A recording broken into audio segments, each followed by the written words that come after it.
O deserto de Gobi tem um silêncio que machuca. Não é só a ausência de som, é a ausência de qualquer coisa que se mova, que cresça, que viva. Areias avermelhadas até o horizonte.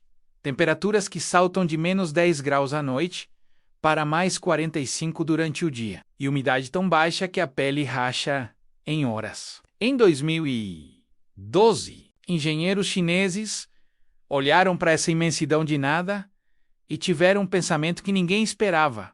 Colocar peixes ali não era loucura. Era a resposta para alimentar 200 milhões de pessoas. Nos anos 90, a China tinha um problema que números não conseguiam resolver. A população crescia, a terra arável desaparecia. Os rios que alimentavam as cidades estavam secando, os aquíferos que duraram milhares de anos chegavam ao fim, e havia um deserto que só crescia menos. O Gobi avançava 15 quilômetros por ano sobre terras que um dia foram férteis. Os chineses fizeram o que fazem melhor, não aceitaram as limitações. Eles as inverteram. A solução foi tão simples e tão radical que levou uma década inteira para o resto do mundo acreditar aquicultura no deserto. Não em água doce dos rios que estavam morrendo, em água salgada. Água que ninguém pensava que tinha valor. Água do mar, bombeada para o interior, para tanques escavados no chão do Gobi, 12 milhões de peixes, tilápia, robalo, camarão, vivendo em um lugar onde sequer uma grama crescia. E cada peixe alimentando uma família. Cada tanque economizando bilhões de litros de água doce. Cada projeto fechando o ciclo que a agricultura tradicional nunca conseguiu fechar. Mas isso não é uma história sobre peixes. É uma história sobre por que a China entendeu algo que o resto do mundo levou décadas para perceber. Quando você está à beira da extinção,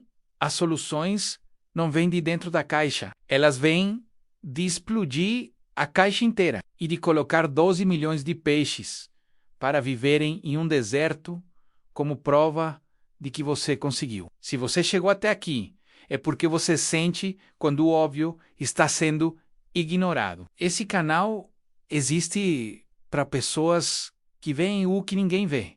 Aperta o sino agora. Para entender por que isso funcionou, você precisa entender como a aquicultura de água salgada é fundamentalmente diferente de tudo que a agricultura convencional faz. Um peixe em água salgada não compete com a agricultura por um recurso que está acabando. Ele usa um recurso que é infinito, o mar. A biologia é simples, mas radical. A tilápia é um peixe que conseguiu evoluir para resistir a concentrações de sal que matariam qualquer outra espécie de água doce. Ela não precisa de osmose reversa complexa. Não precisa de sistemas de tratamento que custam fortunas. Ela simplesmente vive, cresce, engorda. E quando você multiplica essa capacidade por 1 milhão de indivíduos em um tanque de 20 hectares, você tem um sistema que produz 10 toneladas de proteína por hectare por ano. Compare isso à criação de gado em terra árida. Você consegue meia tonelada. Compare a agricultura irrigada em solo desértico. Você consegue 1 tonelada, talvez 2, com água que está secando. A aquicultura de água salgada dispara para dezembro. A pesquisa que provou isso veio do Instituto Chinês de Pesquisa em Aquicultura, publicado em 2009, no Journal Harvey World Aquaculture Society. Os pesquisadores documentaram que um sistema médio de tilápia em água salgada usa 80% menos água doce anual do que a irrigação convencional no mesmo perímetro. 80% não é um número teórico, é água medida, documentada, rastreada, através de 5 anos de estudos de campo no deserto de Gobi, em Ningxia e em Hebei. Mas há um detalhe que muda tudo. A água salgada, que não é usada pelos peixes, não desaparece. Ela não evapora como a água doce sob o calor do deserto. Ela fica, e enquanto fica, ela vai se concentrando, se tornando mais salgada ainda. Aqui é onde a China fez sua segunda jogada. Eles construíram sistemas onde essa água, cada vez mais salgada, é bombeada para fora dos tanques de peixes e alimenta tanques de camarão.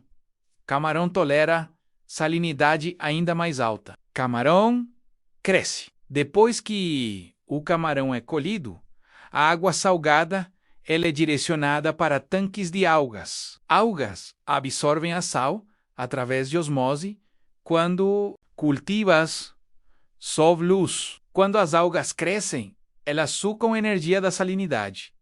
A água sai mais fresca. Essa água mais fresca volta aos tanques de peixes. Você criou um ciclo.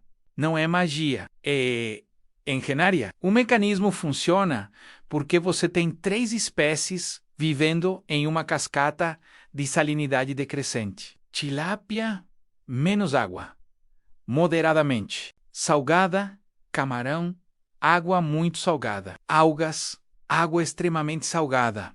E cada um deles filtra água enquanto vive. Quando você colhe os 3, a água que volta ao sistema é mais pura do que quando entrou. A China documentou que em 5 anos de operação contínua, a salinidade total do ciclo caiu 30%. 30% de purificação passiva acontecendo enquanto você alimenta 300 milhões de pessoas. O Instituto Nacional de Pesquisa Agrícola da China mediu que um projeto médio desse tamanho economiza o equivalente a 4 bilhões de litros de água doce por ano comparado ao que seria necessário para irrigar a mesma quantidade de terras para a agricultura convencional. 4 bilhões de litros. Isso é água que fica disponível para cidades, para a indústria, para beber. Água que não é consumida é água que regenera os aquíferos. E é exatamente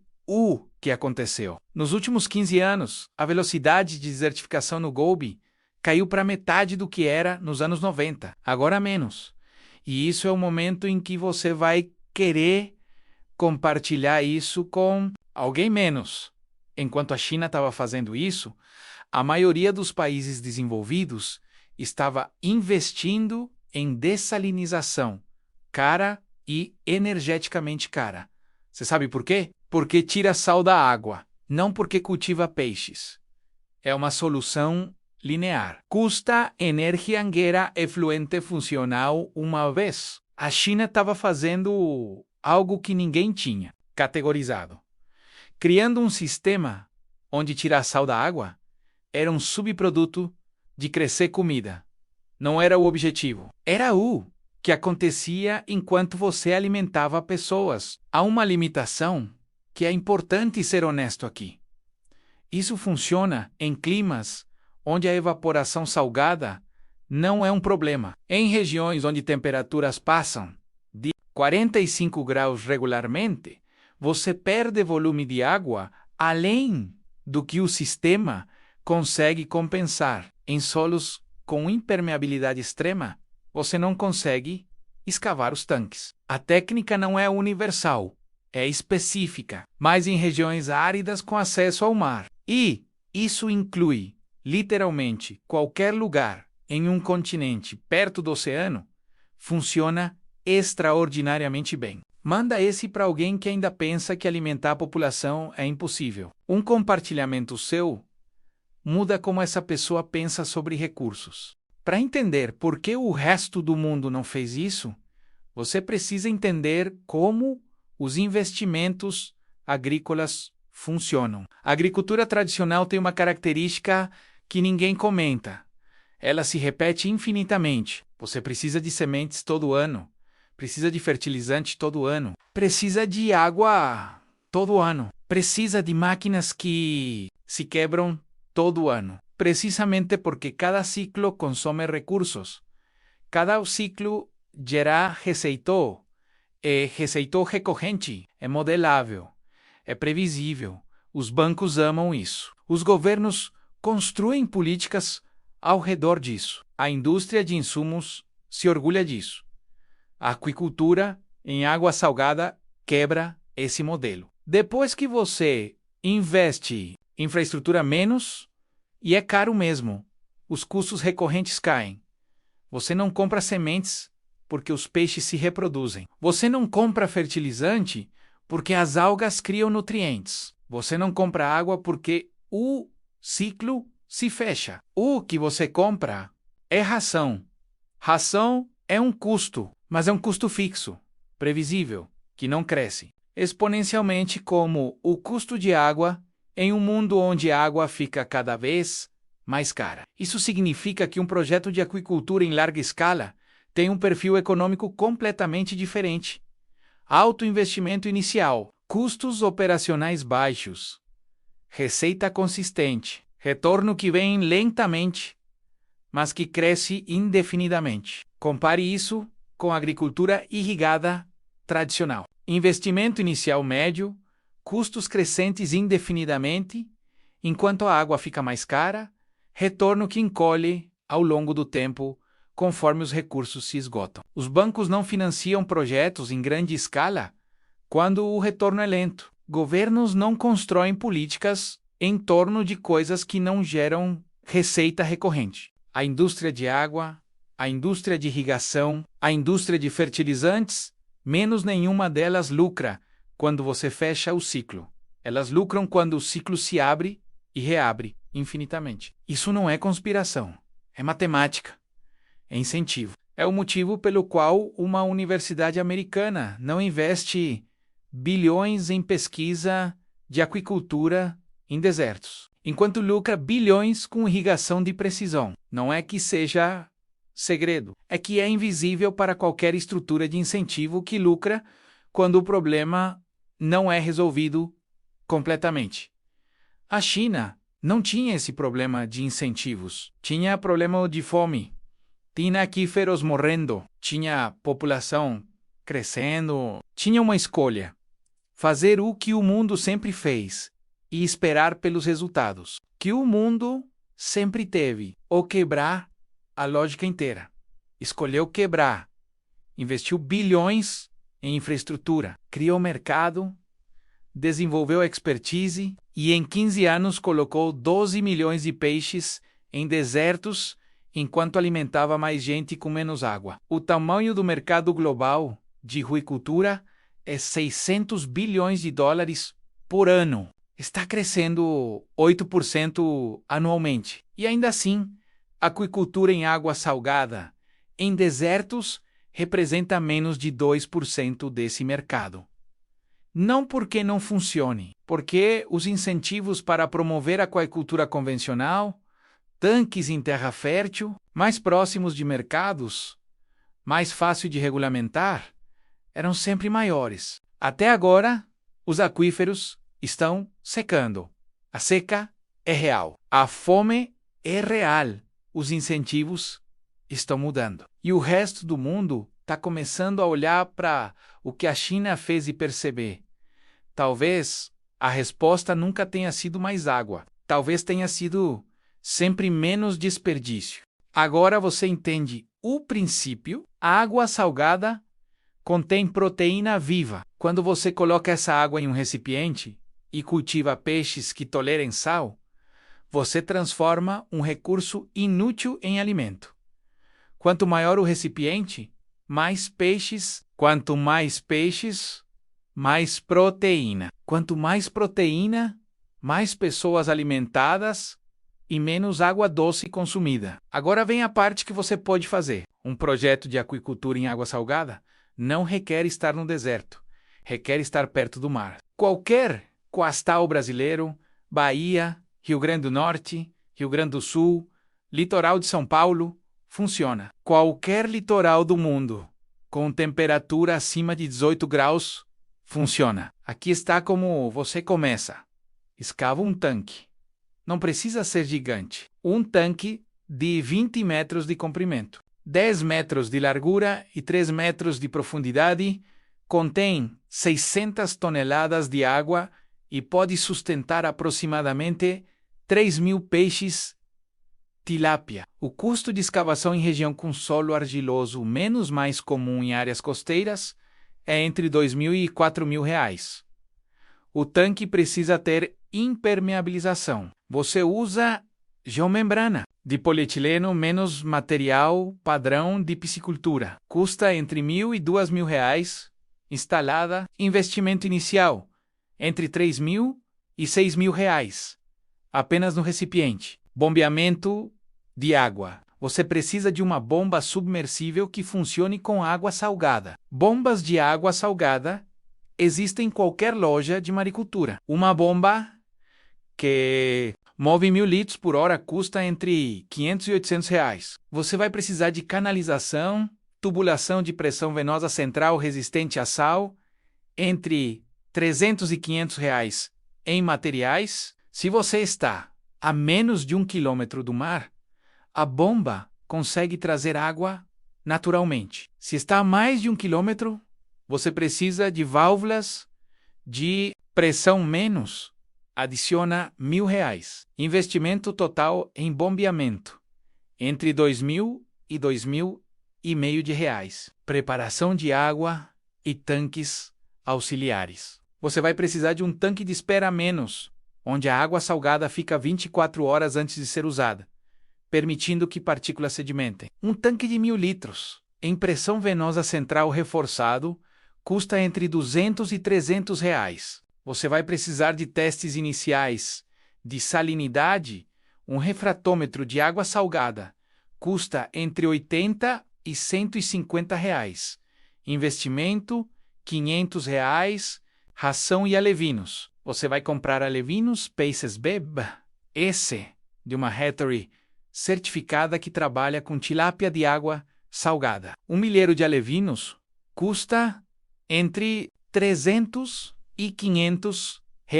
Ração de alta proteína para tilápia salgada custa entre R$ 3 e R$ 4 por quilo, para alimentar 3.000 peixes até o ponto de colheita, que leva entre 8 e 12 meses. Você vai gastar entre R$ 400 e R$ 600 em ração, entre R$ 7.000 e R$ 11.000. Agora, os passos: deixe em repouso por 3 dias, enquanto a salmoura se estabiliza e as partículas caem no fundo. Os alevinos precisam ser gradualmente acostumados à salinidade. Começam em água com 14% de sal. Você vai aumentando 1% a cada 2 dias até chegar a 18%, que é a salinidade do seu tanque principal.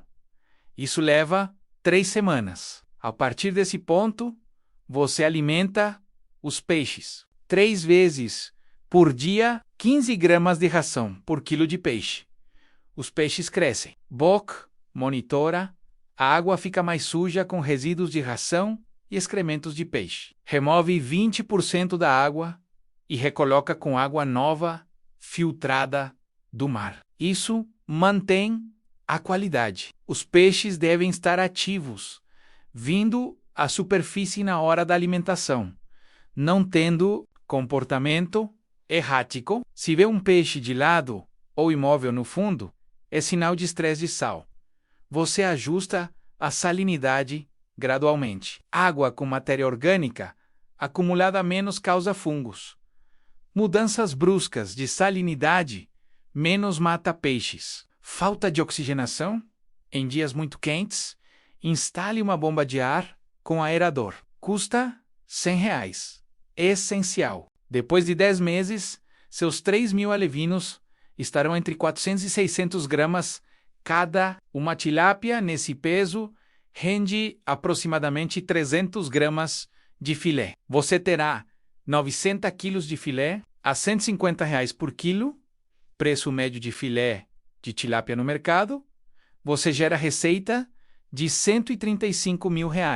Se os custos foram 11 mil, você operou por 10 meses. Lucro bruto, R$ 124 mil.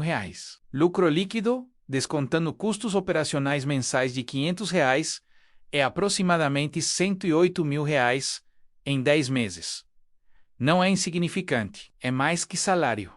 É negócio. Depois que o ciclo de tilápia termina e você colhe os peixes, não drena o tanque. Você mantém a água, introduz camarão na mesma água. Menos camarão tolera a salinidade mais alta. Enquanto você cultiva camarão, Você planta algas na porção rasa do tanque, menos algas precisam de luz e absorvem sal. Quando colhe as algas, a salinidade caiu. A água está melhor para o próximo ciclo. Você criou o sistema em cascata. Segunda colheita. Adiciona R$ 50.000 de receita porque camarão tem preço mais alto. Terceira colheita. Menos algas para mercado de cosmética, menos adiciona R$ 20.000. Um ciclo que volta ao começo, ao silêncio do deserto de Gobi, aquela imensidão de nada. Aquele calor que machuca. Agora você sabe que ali existem 12 milhões de peixes, que esses peixes comem enquanto vivem, que a água que os alimenta volta à vida enquanto eles crescem, que a cada ano a velocidade do deserto em crescer diminui, que enquanto o resto do mundo discute o que fazer com a escassez de água, a China colocou peixes para resolverem o problema enquanto comem. Você sabe agora por que ninguém fez isso? Antes, não era porque fosse impossível. Era porque os incentivos apontavam para outras direções. Era porque lucro vem de ciclos que se repetem. Era porque aquíferos morrendo lentamente é mais previsível economicamente. Que aquíferos recuperados rapidamente era porque as estruturas que financiam a agricultura têm mais a ganhar mantendo o problema do que resolvendo. Mas os incentivos estão mudando. A água está realmente acabando. O deserto está realmente avançando. A fome é real. E você agora vê algo que bilhões de pessoas ainda não veem. Você não precisa de mais água, você precisa de ciclos que se fecham. Você não precisa de mais terra. Você precisa de sistemas que funcionam onde nada funcionava. Você não precisa de fazer o que fizeram no século XX. Você precisa de fazer o que a China começou a fazer no século XXI. Você pertence agora a um grupo muito pequeno de pessoas que entenderam como esse sistema funciona. Que conhecem a história de Wong Kai-guan e o que ele provou. Que vem no deserto, não um lugar ativado. Esse conhecimento não é dado. Ele é capturado. E você o capturou aqui. Aperta o botão agora. No próximo vídeo a gente abre um segredo ainda mais pesado, sobre como a Holanda alimenta bilhões de pessoas em um lugar onde deveria haver fome. Inscreve e ativa o sino.